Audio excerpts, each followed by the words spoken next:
Yo, yo, yo, yo. Welcome to the Texans Fan Battle Podcast. I'm your host for tonight, Crenshaw. We got an amazing guest tonight. Before I get to him, let me introduce you to my amazing trio. We got Mr. Bo Diggity 713. Say what's up to the folks. Yeah, what's good, y'all? What's happening? What's happening? We got my A1 since day one, Mr. Matthew Briggs. What is up, fellas?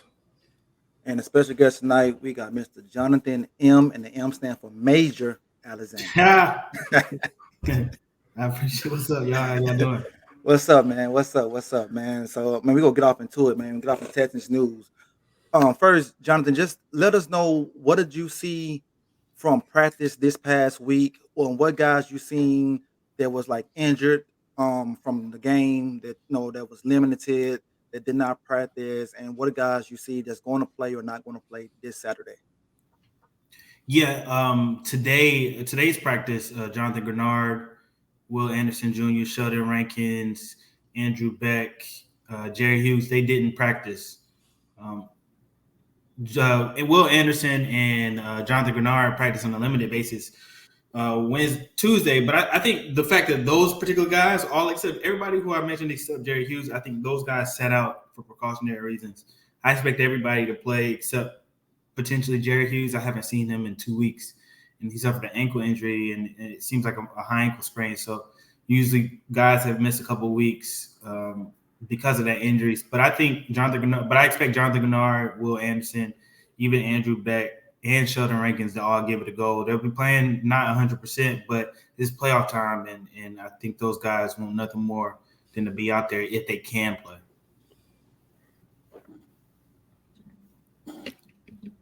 Oh, you're on mute.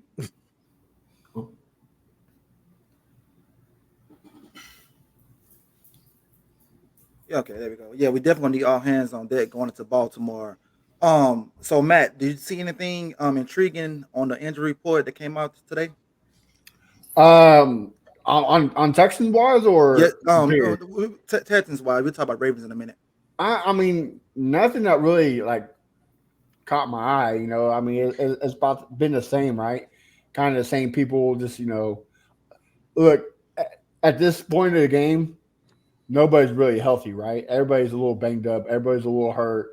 Everybody's a little sore. Like it's just it's part of the game. I mean, what officially week 19, week 20, like I mean it's a brutal sport for playing that long. So everybody's gonna be banged up. So I'm not really too worried about it, but the game happens. Okay. All right, Bo. So the Ravens had some people that didn't practice today. Marlon Humphrey, Tylen Wallace, and Jadeveon Clowney. Which one of those guys you think will be huge if they don't play this Saturday? Oh, definitely. You got to go Marlon Humphrey. You got to go Marlon Humphrey. I mean, of course, Clowney comes in, for a spill. Kind of how like Jerry Hughes is for us, where he's not out there the whole, every play. So Clowney, not so much, but definitely Marlon Humphrey. That would be the biggest, I guess, thumbs up for our receivers because we're injured receivers. We're very thin at the receiver room. So not having to see him or deal with him would be amazing. But I doubt he missed the game because like you said, it's playoffs. So everyone's going to want to play. No one's going if they can walk, I'm sure they're going to get on the field and play Saturday. Yeah, I feel you on that. So, Mr. Alexander, so we got Mark Andrews back at practice. Even 50% of Mark Andrews is huge. So, what can we do to slow him down this Saturday? I mean, it's going to take. I did like what the Texans did against the Browns, putting Steven Nelson on Njoku, and I think that's probably a similar. If it depends on how much they use Mark Andrews, he hasn't played in a long time. I can't remember how many weeks. But like the whole season, really. Yeah. So it's been a while. So I doubt the fact that this will be his first game coming back. I doubt he'll be like a huge part of the game plan. But if he is, I think you gotta have that just in case kind of game plan and put Steven Nelson potentially on him because I don't know. I think throughout the season, the Texans have shown that they've struggled against opposing tight ends, even when Jimmy Ward has been there, even when their entire secondary has been healthy. I think they've struggled. Their safeties have struggled to cover tight ends throughout the season. But having said that, I doubt Mark Andrews will be a huge part of the game plan. I think he'll be some part of the game plan, just given the fact that he hasn't played in so long and probably be a little bit rusty. But they're going to have to play their coverage the best that they played. They're going to have to look like how they played against the Browns. I got making mistakes. I got a question for you, Jonathan. Yeah. Why haven't we seen much of Kareem Jackson? We've seen more of Houston Carson than we did him. Wouldn't you think he'd be, with his experience, he'd be more playing in the game than Houston Carson? I just think it's difficult to like implement somebody because what they got him with week 16. Yeah, I think it's difficult to implement somebody brand new and expect them to play 100% of the snaps. Okay. And I think they like what they have in DeAndre Houston Carson. He didn't play badly at all. I mean, he he actually made some good plays. So yeah, he didn't make any mistakes. They actually put him in when Jalen Petrie was struggling. So I think Carson has been there most of this season. He also played a little bit with the Ravens. I think he played a week with the Ravens, so that'd be interesting as well. But I just think the fact that he's a veteran, that he's made plays, I think that's what's kept him on the field. And they've used Kareem Jackson some. They've switched him and DeAndre Houston Carson. I can't remember how many snaps Kareem played last game, but I know it was a couple weeks ago he played 22% of the snaps. So I think they want to utilize their talents as much as possible. But I think the reason why you haven't seen Kareem Jackson play because one, DeAndre Houston Carson has played well, and two, it's hard to implement somebody this late in the season and expect them to go out and play 100% of the snaps. I mean, that makes sense. Okay, so why do you think they putting Steven Nelson on the tight ends? Because he was even on the tight ends against the Colts game as well. Why do you think they're doing that now? Yeah, I think you try to because obviously Njoku was their second best receiver, and they view Steven Nelson as their. I don't know if they view him as their second best corner, but he's been their second best corner and a really good cornerback. He's been reliable all season. When Derek Stingley went out, Derek Stingley is just playing next level. Right now. But so I just think they trust him, and they made a concerted effort to put their best playmakers on the Browns' best playmakers, and it worked. Yeah. So I think that's the primary reason. I think they have trust. Steven Nelson has made a few mistakes at times and has gotten beat, but I think for the most part, he's a guy that they trust who can make plays. And as you saw, that 82-yard interception return for a touchdown was huge in really turning that game on his head. The funny part about the interception, he didn't seem hurt when he was running that ball back. Like he was healthy. Yeah. All right, so speaking of interception, the guys, we had our recap on Saturday.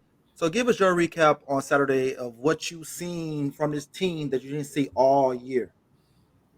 Wait, can you say that question one more time? I say, give us your recap of what you've seen this past Saturday from this team that you didn't see all year. Because this is like the most complete game that we played all year. Yeah, they were just playing with a lot of confidence. Like they had really something to prove. I really do think that they're playing their best football all season. They're clicking. I think CJ Stroud is in the zone right now. Like that dude can't miss. He's hit 76% of his passes the last 3 games. Damn. Through those first few games, he was around 60-something%. He's making smart plays. I think Nico Collins is playing lights out right now. I think Nico's confidence is at an all-time high right now, too. I think you couple that with the fact that Devin Singletary, they finally know who's their running back. Mm-hmm. And even though Devin Singletary might not go for 100, he's been effective. And then the defense, they made plays, too. 3 defensive touchdowns in the last 3 games, that's huge. That's key. Yeah. So when your defense is playing very well along with your offense, then I think – that breeds that confidence that they feel like they can beat anybody. I just think they feel like they could beat. They had to figure it out. They were a young team who were coming together, been in a lot of close games. That built up their confidence. They made mistakes. They dealt with a lot of injuries, key injuries. They didn't know how to adjust to injuries in the moment. Like you look at the Browns game, the Grenard injury hurt them badly in the regular season. Nico Collins' injury in the Jets game hurt them badly. CJ's injury, of course, hurt them. But when they've had their players throughout the game, they've been really good and they've been dominant at times, and they were really dominant against the Browns. Okay. Hey, so Bo, is there anything in that Browns game that you noticed when you went back and looked at film that we didn't talk about on Saturday? No, not really. I feel like we covered everything on Saturday. I feel like I didn't see nothing new. I mean, like I said, on Saturday it was a amazing complete game from all three phases. I feel like defense stepped up, put points on the board, and that's what I feel like we've been missing this whole year is the defense putting points on the board. I think they only scored one defensive touchdown, and that was the Titans game, if I'm not mistaken. So seeing that in the playoffs is amazing. So hopefully they can keep that rolling for the Baltimore game. Okay, well, speaking of Baltimore, let's get into the segue. So, Saturday, Baltimore, 3:30 Central, 4:30 Eastern.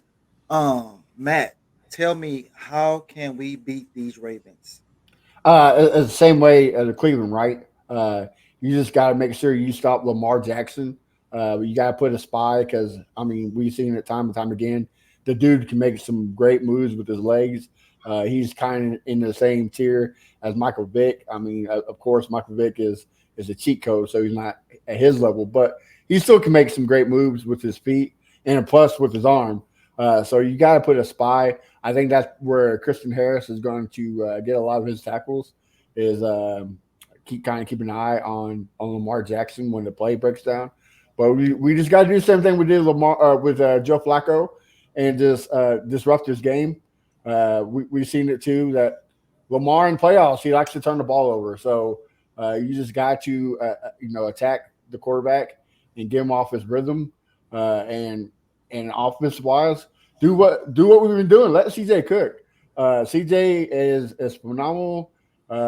Just put the ball in his hands and he makes things happen. Bobby Slowick called a perfect game last week. So hopefully he can keep it going. I mean, there was no questionable play calls. He just hit the nail in the coffin. So that's the combination you have to, like we said, there's some key players out on the Baltimore defense. So attack. You got to do it with CJ. Once you get that good 21-point lead, 14-point lead, if you get it there, run the ball with Singletary. Keep the motor going. But that's how you win. I don't see it happening. Well, I'll tell you more about my predictions, but it's going to be a good game. That's how you stop the Ravens. Okay, so Mr. JM, do you blitz Lamar, you zone Lamar, or you play man against Lamar?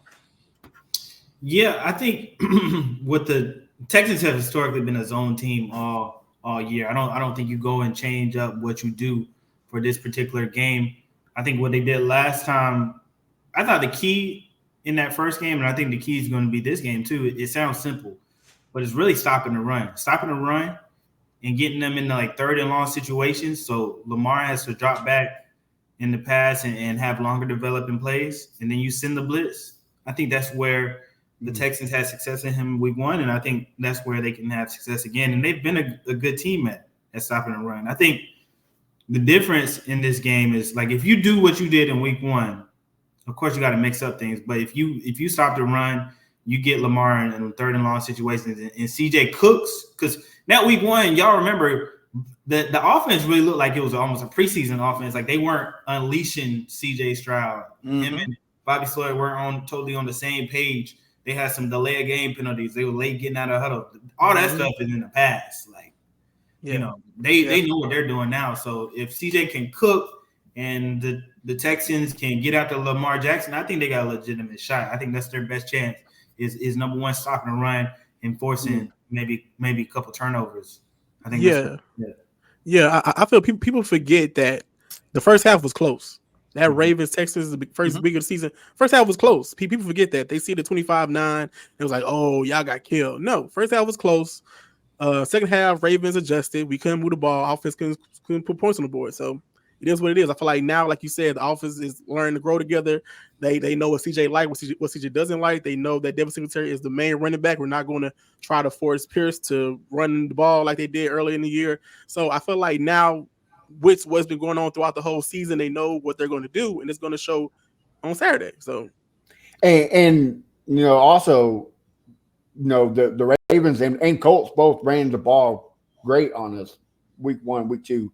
We turned that round tremendously. We were top 3 run defense in the league. So I think it's going to be different. Like Jonathan said, you got to stop the run. So I think that is a key focal point. And I think we can do it very well. So I think it's going to be a different point. And Bo, you're right. Yeah. The first game that was close, I think if we, instead of going for it on fourth down those 2 times, and it's either kicking the field goal or kicking the punt, making the punt, I think it's a different ball game. But you live and learn. I like the aggressiveness, and D'Amico's D'Amico. I mean, he's proven why he's in the playoffs already. Okay, so how many times did we get in the red zone in week 1 and didn't score in that game? Do you guys remember? Top of the head, no. I ain't gonna lie to you, bro. Let's see. I can look it up real quick. In the red zone. Yeah, in the red zone, week 1. How many times we got there? The Texans were 0-2. 0-2. Yeah, I think we went on fourth down both times. Did we not? They were 1-4 on fourth downs. Yeah, 1-4 on fourth down, and we lost the game by 16, right? Correct. See, there it is, right there, man. We got to execute in the red zone. We've been bad in the red zone all week. Now, statistically says that Lamar eats in the zone.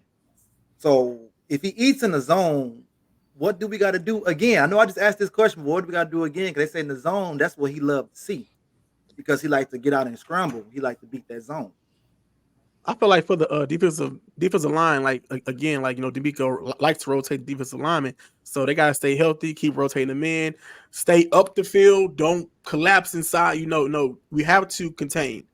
Keyword I feel like in the meetings this whole week should be contain. I know and finishing yes, tackles. Yes. I know Grenard and Will Anderson, they get in the habit of just cutting just straight diagonal in, contain him. Let him stay in the pocket, and hopefully we can get a turnover. Okay. Yeah, I think you can't let Lamar Jackson get loose. You got to make him uncomfortable. I think Lamar's a great passer, but if you make him uncomfortable, then you could potentially have some success in that passing game. But if he gets loose, then he gets his confidence going. So you definitely got to contain. Always got to have somebody watching him. And also, I also feel like their receiving core, they're not all veterans. You got Odell Beckham, but you can stop Odell Beckham. But you got Zay Flowers, young, Bateman, young. I mean, we can stop this receiving core. Like, I've known throughout the season they have success throwing the ball, passing the ball. But like you said, if you get Lamar Jackson uncomfortable, and if these receivers under the bright lights in the playoff with a lot of, I don't want to say stress, but a lot is riding on this game, because you win this game, you go to championship. So they make some mistakes. We capitalize on those mistakes. Who knows? And I feel like the Ravens have more pressure than us, because Lamar Jackson, his playoff success hasn't been good. They number 1 seed. So, Matt, before you say what you got to say, I'm gonna ask you this question, Matt. Do you think the rust is going to play in favor from us? Because they haven't played in a while. I mean, one can hope, right? Like, yeah. I mean, that's what Texans fans are banking on. But like you said, history has shown when the Ravens have a week off or sit their starters, they really don't do well. I mean, they got smacked around by the Titans a couple of years back. I think both years back in the playoffs. Lamar doesn't look good in the playoffs. So that you got to say that's going to be on his shoulders, right? That's going to be in his head. Hey, I got to get that narrative that I'm a seasoned player. I got to put that I can do the big games. I can play playoff football. So that's going to just add the pressure to him. I mean, CJ Stroud's already tied the record for most touchdowns in a rookie in the playoffs. So I mean, he already got the pressure off his shoulders, right? Like, and again, playing in Ohio State, he's already used to the spotlight. Like, that's second nature to him. I mean, we could sit here and say that all day. I mean, there's no really big callers other than Alabama and Ohio State and a couple others, so that's already national spotlight. So I think CJ kind of has it a more leverage, if that makes sense, than to Lamar, because Lamar hasn't signed when it's time to shine in the playoffs. So hopefully we can take advantage of that. So basically, are you saying that Lamar Jackson is the James Harden of the playoffs? Woohoo! Is that what you're saying? That's what I'm saying, man. he is the Craig Biggio. Oh, the Craig Biggio of the playoffs. Disappears, man. At least Craig got to the World Series. He did. Lamar is an amazing player. He is. I'm not saying he's not. I'm not taking nothing away from him. Yeah. They say he's focused. I do think this is going to be the hardest game. I think, honestly, I can see Lamar having a big game. I think he's a veteran enough that he'll get past, those struggles that he's had in the past. I think it's going to come down to CJ outdueling Lamar Jackson, if I'm being honest with you. I know the defense is good. Ravens defense is good, give it the fewest points in the league. I recognize that, but I think it's going to be close to a shootout almost. I think it's going to be CJ Stroud versus Lamar Jackson. And one thing we haven't really talked about is CJ. This is the first year in the playoffs. CJ hasn't had Greg Roman, so it's a new offensive scheme for him. You can see the whole season. I mean, he's been striving in that offense. So hopefully, it's a different story. Not for us, but for Lamar. Hopefully, it's a different story for him. I hope it's the same story for him and he doesn't do well. But that's a Texan fan to me. So, well, hopefully we can do how Buffalo did them, how Tennessee did them the last couple of playoffs. So, are we ready for prediction time? let's do it. All right, Mr. JM, give me your predictions for this week game. Man, I think it's going to be a close game, and I think it's going to come down to the end. I just think it's going to be. I just think the Ravens are just like a real solid team. I wonder if the Texans are going to have enough to keep up. I wonder if they really focus on Nico, if the Texans are going to have enough to keep up. So I say 30-27 Ravens by 3. That's my prediction. Hey, shit. Well, hey, that's a good fight right there. Bo Diggity, what you got? Yeah, man. I've been saying low for the past couple weeks for the games. I've been saying low scoring games, and I've been wrong every time. So, but I'm gonna keep the streak alive. I'm going low scoring defensive game. I'm gonna say it's gonna be a field goal. It's gonna be a game winning field goal. I'm hoping it's the Texans, so I'm gonna go Texans. Texans 20, Ravens 17. I just feel like it's gonna be 2017 Texans. Okay, Matt, what you got? Man, I think it's going to be kind of like the Bills. Not the Bills, but the Rams and Lions game. I think it's going to be a close, hard-fought battle. I think it's going to be a 27-26 game. I think the Texans are going to come on top. I think they can pull it out. I think this is the year we shocked everybody. So I got the Texans. Well, I guess I hope we do shock everybody. I guess I'm gonna say 27-20 Texans. That's what I'm gonna say. Okay, a lot of optimism. Yeah, man. We just have to be, because it's hard to get to this situation. To get to this round. I mean, we've been there before, but we 0-4. Hopefully, we could change that. Finally, I'm ready to shed some happy tears. You know what I'm saying? So, but before you go, because we're gonna stay on and keep going, Mr. JM, tell the folks where they can find your great work at Houston Chronicle. Yeah, you can find my work at HoustonChronicle.com/sports. There's a Texas section.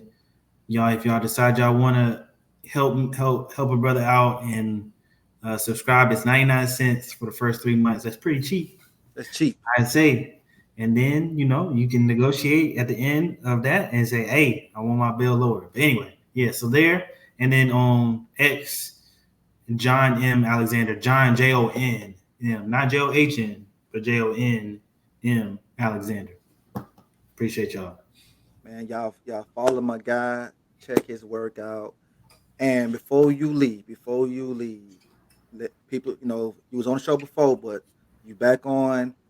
Is it North Carolina barbecue or Texas barbecue? Did I give a prediction last time? I can't remember if I. Well, if you did, it could have changed. Okay. So let's see. We going North Carolina or we going Texas? Okay, so here's what I'll say.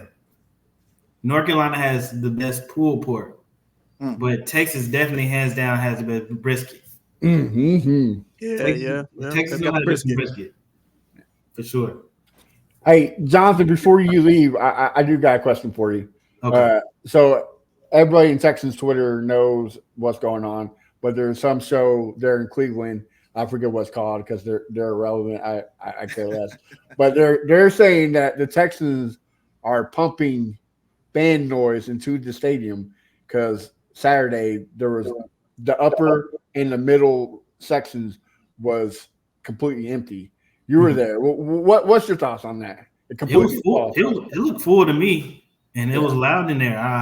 I didn't get the sense that they were in. I think that's just a sore loser, to be honest with you. Exactly. I think they was just hurt. I saw another Texans fan who said that they were surprised. Not a Texans fan, another Browns fan, and said they were surprised by empty seats. But I didn't see any empty seats when I was there. And I also saw camera shots from fans who were in the upper section who were showing a full stadium. So I don't believe that. I think they were just being sore losers. They were just upset. They were looking for an excuse. But the Browns got beat fair and square. It wasn't no noise that helped the Browns lose. They just think because the Astros cheated that the Texans got to cheat. Man, come on. Get up the noise.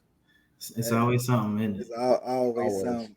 Well, appreciate you, Mr. Alexander, man. Hey, have a good night, man. Oh, before you go, let the fans know when you leave for a game, what is your daily routine? Like, do you have something you got to do every morning before you go to the game, like on a road game, like this weekend? What do you normally do? Well, I always get there like 2.5. Well, usually like during regular season 2 hours early, but playoffs 3 hours early. Got to make sure you know where you're going because sometimes some of the stadiums it's hard to find an entrance. But I don't do anything really special. I just try to get my mind right, look up all the important stats, like what are the implications if somebody about to break a record, what is the significance of this win. I always try to be mindful of that because I always got to write on deadline.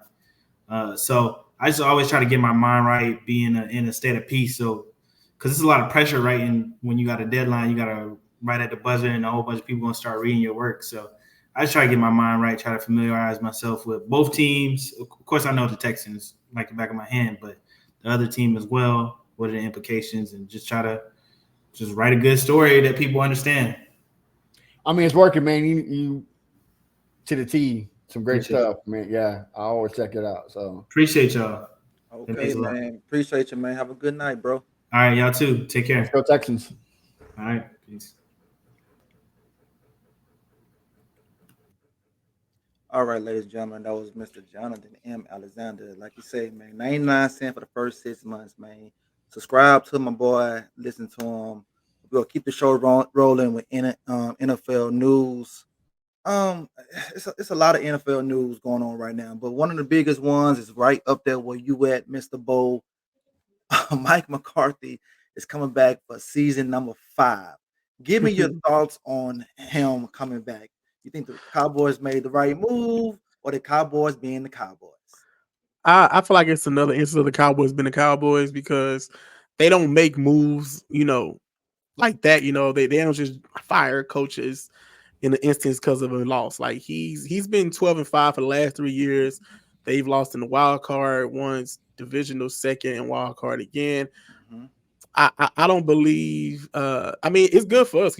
Mike McCarthy. I feel like he's not a great head coach. He's just right there in the average realm. He needs a lot of great players to make his schemes look good. Type. Yeah. He needs a lot of great players to make his system great. I mean, I believe they're going to lose Dan Quinn. If anything, they're probably going to lose Dan Quinn to Seattle. And that defense is going to hit.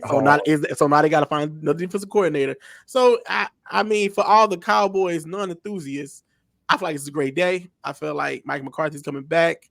No Cowboys going to win Super Bowl. It's going to be amazing. So I'm not mad at it. I know a lot of Cowboys fans are a little sad. They thought they was getting Bill Belichick. You're not getting Bill Belichick. You'll probably go to Atlanta or the Chargers. So shout out to the Cowboys, man. They stand where they belong. Yeah, or the Eagles. Yeah, they stand right where they need to be. A nice little mid-tier team who has a lot of success in the regular season, but then crumbles in the playoffs. So it is what it is. That tells a lot, right? Like the Texans have been only around since 2002, and we got more playoff wins than the Cowboys do in that period of time. So that tells you you're not America's team no more. You're not even Texas team no more, bro. Exactly. Like you're irrelevant. I don't want to hear. You're not allowed to talk.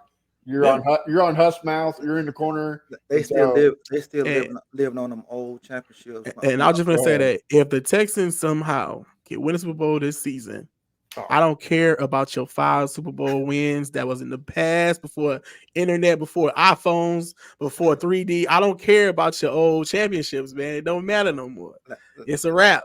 the last time they won the championship, that's when Home Alone had the little talk boy. Yeah, You know man. what Come I'm on, saying? man. Come Had a on, little talk nah. boy. Hey, but let me say something. You said that Mike McCarthy is like a Jeff Fisher, right? Mm-hmm. I don't know. I think he's more of a Sean Payton because they You both. think he's a son? Well, Yeah, yeah, because look at they got the same record. You might be right. One Super Bowl appearance, You might be one right. win. With a Hall of Fame quarterback at their side. Hall of Fame quarterback. Yeah, They you're right. the same person to me. I Yeah. mean, Aaron Rodgers, not Dak Prescott. Aaron Rodgers, the Hall of Fame quarterback I'm talking about. I want y'all to come at me. Yeah. Because Aaron Rodgers is the Hall of Fame quarterback. Yeah, Aaron Okay? Rodgers. He had Brett Favre. Brett Favre for a little bit. And We're everything. not talking about the black Kirk Cousins, all right? We're talking about Not Dakota. Okay. Yeah. Not Dakota. But I mean, I don't. You know, with Dallas, it's hard to be a coach there. He's 42-25. That's a good record in 4 years. That's a great record. You know, yeah, a great record in 4 years. But it's just when you the head coach of the Cowboys, Yeah, you don't get the Super Bowl, they want to get rid of you. Mhm. Well, I mean, you know what you got, right? Like you got elite defense, you got some playmakers, like you know what you got. Look what Denver did when they got Peyton Manning. The first year they didn't win the Super Bowl. They fired John Fox and hired Gary Kubiak. Like they, you know, if you got a team and you know what you're supposed to, winning the seasons doesn't hack it. Like it's time for a change. It's time to move on. Thank you, but see you later. And speaking of the Cowboys, I want to give somebody a shout out. Uh-oh. Mike Miner. Shout out to Brandon Cooks. Oh man, it must feel amazing, don't it, to not deal with a rebuild, huh? It must feel great. It must feel nice in your spirit to go to Dallas with a 12-5 team and get kicked out in the wild card because your ex team, who was rebuilding, is in a divisional round. Don't you feel amazing, Brandon Cooks? And threw a fit about it, bro. Like, just cried all October of 2023. I mean, 2022. Just cried all year. You could have been a bigger man and just like, you know what? Doing all that. All that on the side. All that. It got you nowhere. Got you nowhere, Mr. Archer. Got you nowhere. All right. So we still on NFL news. So, fellas, tell me which game was the best game that you guys watched? Not talking about our game, but the other game. Not the Texas game. Not the Texas game. Other than Texas game, what was the best game? Or the most surprising game that you guys watched. And Matt, I'm gonna start off with you. The most impressive game. I mean, exciting game for me. I gotta go with the Lions and the Rams. Like, definitely. That was a heavyweight boxing match, toe for toe. What a poor sport of the Lions fans, man. Like, you boo Matt Stafford. Like, they booed him, man. That man didn't do nothing to you. He spent most of his youth, his prime in Detroit. You know, and it wasn't his fault. Your organization didn't give him no weapons. When they got him a weapon, they sucked so bad he retired in 8 years. So like, you didn't build around you had the quarterback and you didn't build around him. So he went to Los Angeles and he won the ring because they built around him. So don't be mad at the man. You could, bro, give him some roses. Don't hate on him. Didn't the Colts boo Andrew Luck? Yeah. I mean, trash organization to a trash organization, bro. Like, I mean. So, Bo, game? Same game? No, not that. Oh, that was the best game. I would give that the best game because it was a close scoring. You know, they was going back and forth. But my surprising game, I'm gonna have to go with the Buccaneers and the Eagles. For some reason, I didn't. For some reason, I didn't feel like the Eagles never looked good going to the playoffs. I understood that, but I didn't think they was gonna lose like that to the Buccaneers. Like, I didn't see that coming. I didn't see you scoring. What was it? Just 9 points they scored? Or was it more than that? I feel like it was 9 points. I think like 36-9 or something like that. Yeah, it was bad. I think 32-9, right? Something like that. Yeah. But anyway, that's my most surprising. I feel like, of course, you don't have AJ Brown. I understand that. I get it, but you still got Devontae Smith. You got Jalen Hurts. You just paid Jalen Hurts all that money. Your defense supposed to have all these defensive weapons. You got the defensive line. You got the Jalen Carters of the world. You got Swift. You got Swift. You got Slade. Like, I thought that defense was going to come out and play. I didn't think Baker was going to go that crazy on that defense. So that was my most surprising game. All right. So since we're talking about that game, now it was a little a little form came out earlier and say that AJ Brown is plus 400 to join the Houston Texans. Now, fellas, I know it would be difficult because of his salary cap and what they Yeah. want. But Yeah. if it's possible to make a trade, what would you guys give up? And would you guys want AJ Brown? I'm gonna start off with you, Matt, because I see you ready to talk. Bro, give me second round. Here you go. Here's the second round of the most I give to you. Yes, I would take him. He's already sold up for what, 3 years, 20 million. Bet I would take him in a heartbeat between Nico Collins, Tank Dell, and AJ Brown. Bro, you know how we've been sticking it to the Titans the whole time, and then we get the best franchise receiver at all time of Tennessee Titans. Dude, do it. Come on, man. I mean, pull the trigger, Nick. I would. Second pick. Okay. Bo, what you think? I'm gonna say no. It sounds good and on paper. AJ Brown in Texas uniform with that team sounds amazing, but he's too much of a typical diva receiver in my opinion. I feel like we don't have that. I feel like we don't have nobody going on the sideline arguing with the quarterback saying, I need the ball, give me the ball, give me the ball. I want the ball. I think that's why they didn't bring back Hop, to be honest with you. I feel like they thought he'll be a distraction. They feel like he's too much of a diva, and they don't want no arguing on the sideline. Like you seen Hop argue with the Lil Levis kid this season. So I don't think Texans are going to want AJ Brown just for the matter of fact he's too vocal. He's more of like a TO, and they don't really deal with TO type players. They don't want a TO. They want Boy Scout. Yeah. Like Nico, you never see Nico on the sideline like, I was open, give me the ball. You never see that. You never see Tank Dell like, oh, give me the ball. So they probably not gonna want that, especially with a young quarterback like CJ.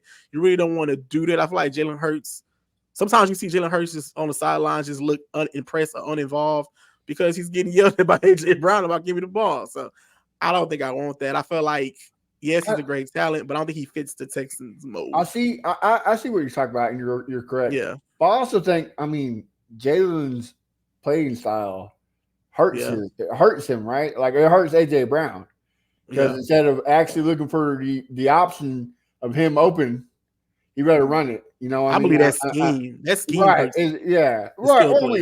Right. And I mean, that goes hand in hand, right? Like that he fits that scheme perfectly. Yeah. So I think that does, you're right. That does affect him. But D'Amico is a leader of men. Like, that's true. I think he's the kind of guy like, look, man, check your shit at the door or don't come here. Hopefully. But the scheme too, especially if he's the first read option, I mean, dude, he's going to eat. So, yeah, that's true. But don't y'all believe him and Nico are the same type of receiver? I feel like you wouldn't have two of the same receivers on the team, would you? I mean, well, it's kind of like a Larry Fitzgerald, Anquan Bolden type, right? Because Nico is a big body, sorta. But we all agree like his route running is not excellent. Yeah. AJ Brown's route running is elite. I mean, that's the same as Larry Fitzgerald. Larry Fitzgerald route running was the best ever. Period. Okay. So I'm gonna ask Crenshaw, if you did do that, if you did get AJ Brown over there, what do you think it's gonna take? What do you think Nick will give up to get him? To me, it's gonna take a first round pick. Ooh, no, then that's what it's gonna take. That's no for me then. Matt, you said second. Yeah. That's what I'm saying. Like if it's, I agree with you, Bo. Like if it's the first, thank you, but no thank you, man. We'll talk to you later. He's a tremendous player, man. I mean, yes, he is. He's been there 2 years. Been there 2 years, almost 3,000 receiving yards, 18 touchdowns, almost 200 catches, and that's with a running quarterback. Yeah. You put him with CJ, man. I mean, he could unlock him even more. Well, and look at his numbers with Ryan Tannehill. I mean, run dominant. He was balling. But when you say they're the same receiver, I'm starting to think, I'm like, damn, are they the same receiver? In my eyes, they are. Just my eye test. I feel like they're the same receiver. I've heard people say that Nico and T. Higgins are the same receiver. So I mean that Nico, I think Nico is Higgins and AJ Brown are all the same receivers. No, I think T. Higgins ain't nowhere near Nico and AJ No, Brown. I feel like yeah. AJ Brown and Nico are stronger than I T. gotta Higgins. look how tall AJ. AJ is because I AJ think like 6'2", 6'3", right? And yeah, Nico 6'4". T. T. Higgins what, Higgins like 6'1", I think. Yeah. No. thought he was I'm a not taller putting man. Higgins in that category. No. Okay, now check this out. Now you say that you think the same receiver. Now, Mhm. isn't Jalen Heidi, what's his name? The last name is, and Tyreek Jalen Hill. Height. And yeah. Aren't they the same receiver? No, I don't think so. Oh shit! You Okay, don't think so so? T. Higgins is 6'4". Damn, T. Higgins is 6'4". yeah, he's a small. He don't look 6'4". in my eye test. He don't look that tall. He don't look like No, not at all. a Nico Collins build to me. I don't know. Maybe he is. I don't know. So you don't think those two are the same receiver? Oh, okay. Both So we're speedy down we the were field. wrong. So AJ Brown is 6'1"? 6'1". Yeah. He Damn, plays bro. bigger. He plays bigger than 6'1". Yeah, for real. That's what I'm saying, man. Okay, well, I apologize, because- T. Higgins. Yeah, Maybe because- you are in that category, but Because in the red zone, they throwing him the ball. Then we don't throw our guy the ball in the red zone. That's crazy. Nah, and then he's probably how much bigger he is. Pause than AJ got to be Nico. like at least 220. Here, I'll look it up right now.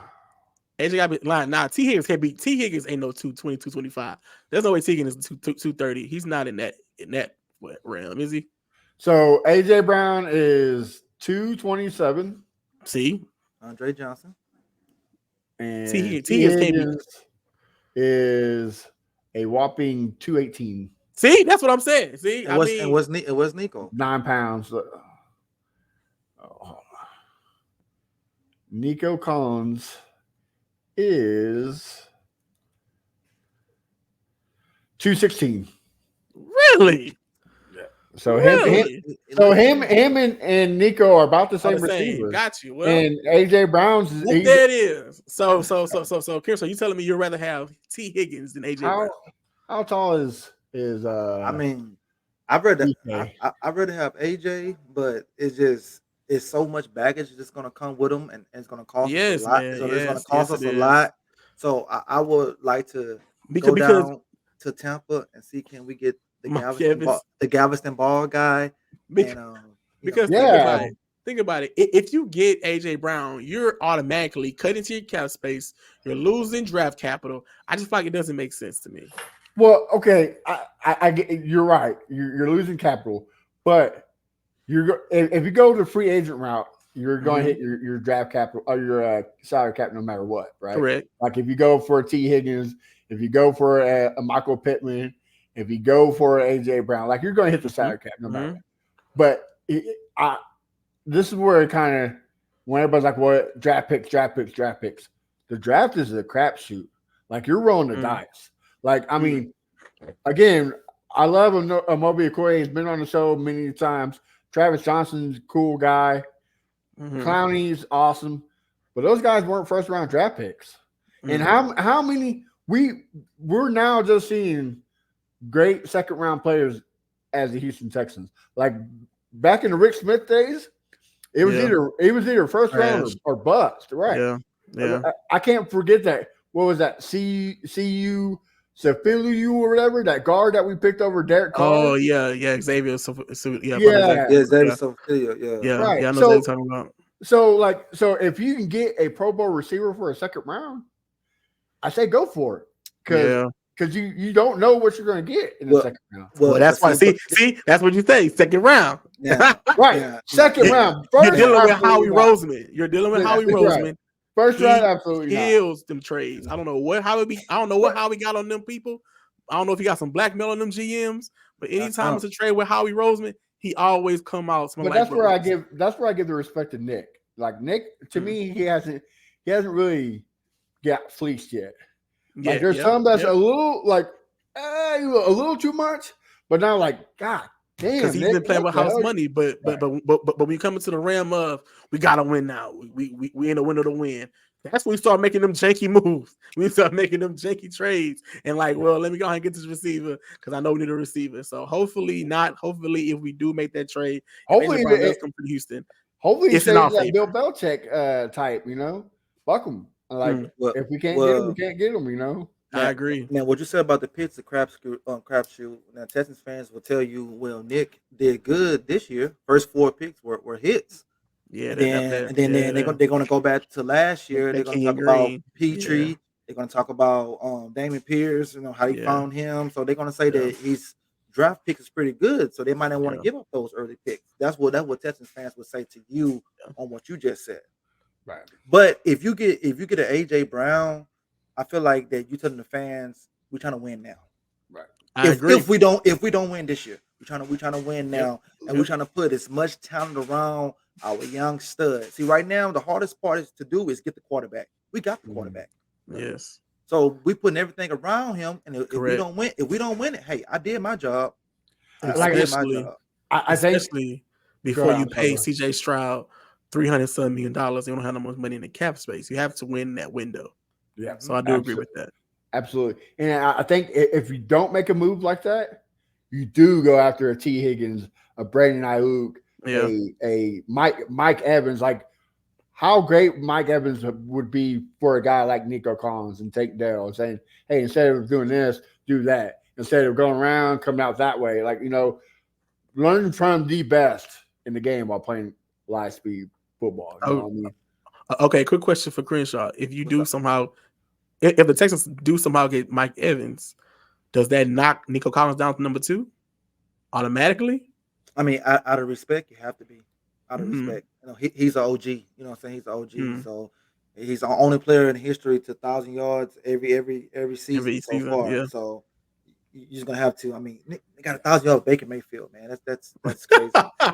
Jameis Winston, Okay. bro. Like, I Okay. mean, Yeah, you know what Okay. I'm saying? Okay, so all right, so fellas, so this weekend games besides the Texans game, what's the intriguing game this weekend on you guys' bingo card? It's got to be Bills and Chiefs.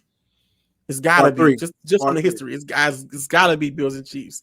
I feel like we didn't see that how many times back to back to back. Yeah, it's So third I time. feel like if the Bills don't beat the Chiefs, they got to blow that thing up. They got to start over from scratch. They got to fire some coaches because this is the third time. You tell me you don't beat them. They say third time's a charm. If you don't beat them this time, Bills, I got to blow that thing up, man. Matt?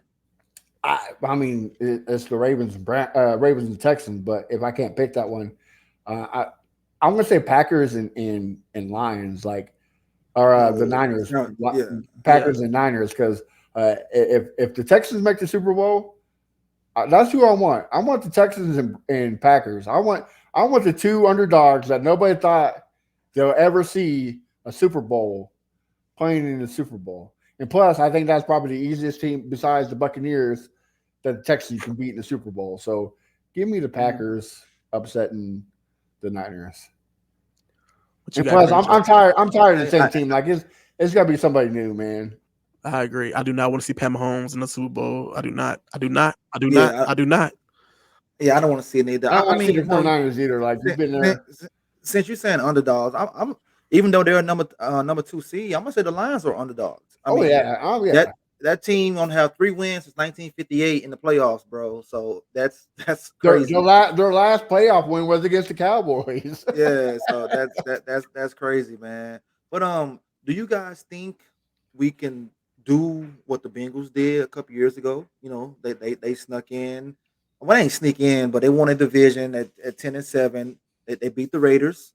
Then they beat Tennessee, and then they shocked the world in Kansas City, and they lost the Super Bowl against the Rams.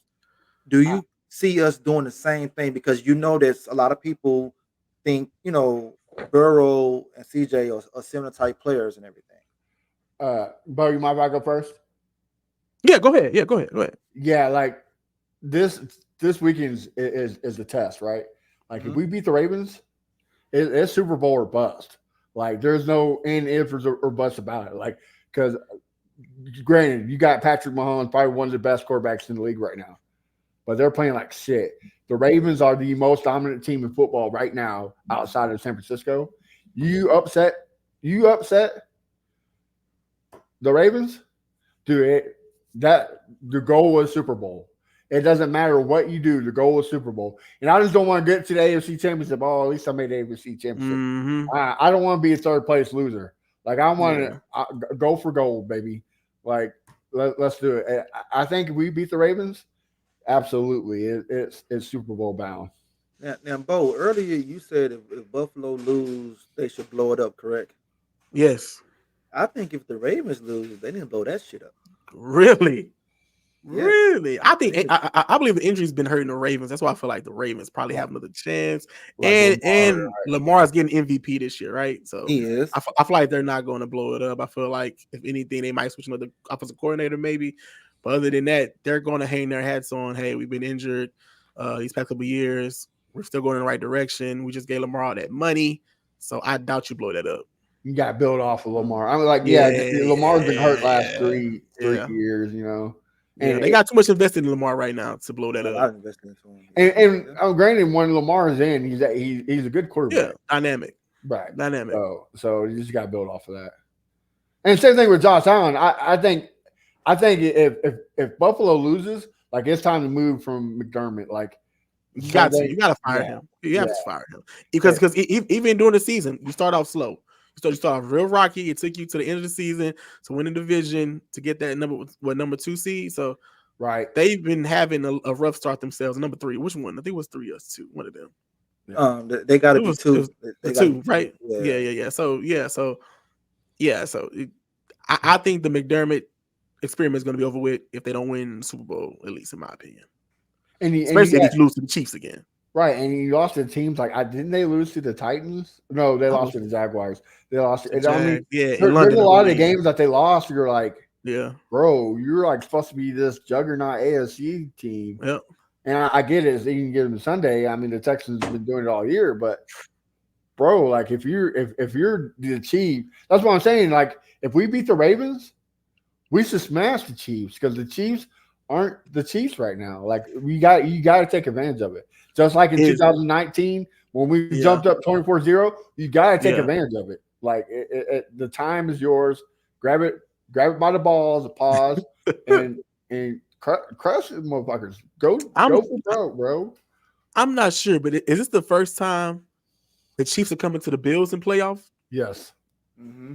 Yes. This is the first time the Chiefs have not played the division round outside of they always been at home, so this gives Buffalo a better chance. I agree to win. Well, what you about to say? I was gonna say I want that 2017 Eagles run. I want that 2017 Eagles run. They was underdogs. No one thought they would win the Super Bowl. I want that run for the Texans to win, to show the world that the Texans ain't a joke. Because for many, many years, even when we were contenders, no one thought we could win anything. We're never the story of the ESPN or FS1. Like, we're never nationally known. I want the Texans to finally be nationally known. It might change, of course, because we got CJ Stroud, so we might get a little bit more stories and D'Amico. So I'm sure that's going to help. But I want them to know that Texans ain't no joke. We're not no laughing stock. Go ahead. Go ahead. No. I was saying, because every time you see those memes, it's always the Texans right there. Never won a Super Bowl. All right, whatever, man. We'll see. Yeah. What a storyline, right? Like, amazing storyline if that happens. You brought in D'Amico Ryans as former player. He wants to change the face of the franchise as a winning franchise. He's done his first year. You got a rookie head coach, a rookie OC, a rookie quarterback. Never in history have they been this successful. Amazing story. And then, not even that, national media, the Arizona Cardinals are going to get the number 1 and number 2 pick back to back because the Texans are terrible. We're going to ruin CJ Stroud because the Texans organization is so bad. The owners don't know what they're doing in Houston. CJ Stroud can't pass an S2 test that has not been tested correctly, so you don't know the results from it. But he's a horrible test taker, so he's not going to be good at all. Like, the storylines upon storylines. And don't forget the Ohio State quarterbacks. Ohio State quarterback. Absolutely. Ohio State quarterback. You lose Tank Dell. It's just so many. Like, so many you can choose from. Right. Like, first time in a long time, you jump up from number 12 to you take number 2 and 3 and get your cornerstone players. Like, bro, if we win the Super Bowl, this is in 10 years, they're going to be making a movie about the Texans, bro. I'm telling you, like, it's a storybook. Remember the Texans. Remember the Texans? real, They'll call it the bro. rebuild. They'll call it the rebuild. Yeah. What dreams come, bro? Like, Yeah. I mean, That's it's the all heart of a out of the champion. movie, bro. Yeah, Heart of a Champion. Yeah. Swarm. That's what the movie's gonna be called. Swarm. It's called Swarm. Yeah, Swarm. Yeah, bro. It's like I said, it's something out of a book, man. It's like a story mode in Madden. So yeah, man. I take it. I'll take it too. I'll take it too. Well, yeah, that means it does feel good to be a Texas. It feels amazing to be a Texas fan right now. I'll tell you that much. Well, on that note, unless you guys got anything else, we're gonna end the show. Matt, you got anything? Bo, you got anything? No, I'm ready. Let's rip their hearts out, boys. I'm ready, man. Rip the hearts out. All right. Well, Bo, tell the folks they can find you. Good work at, man. Man, y'all know y'all find me on all socials at Bo Diggity 713 everywhere, man. Thank y'all. All right, Matt, tell the folks they can find your great work at. Yo, you can find me at A1 Day One Texans, and make sure you go to the fanbattlesports.com, our network. I'll be writing some crazy good articles about the Texans and the resilience of this team. So make sure you check it out. I'm not as good as Jonathan and Alexander, but hey, I try. Fake it till you make it, baby. Oh, yeah. Hey, that's how you do it. Y'all can catch me at Fifth Ward Crenshaw everywhere. Let's get this dub on Saturday, and we will be recapping the show at Saturday, 8 o'clock. 8 o'clock? Sounds good to me. Let's go. Right, sounds good. So y'all catch us Saturday, 8 o'clock. Win or loss, we're going to be there to give y'all our thoughts. Either way, we're going to be crying, baby. Hey, you know what? That's true. That's true. That is true. That is true because we're gonna cry because we 0-5, and we're gonna cry because our first time getting to the third round. AFC, yep, that's AFC right. AFC Championship. But on that note, hit the bumper. They had a Pro Bowl for talk shows. We get selected. We gonna celebrate.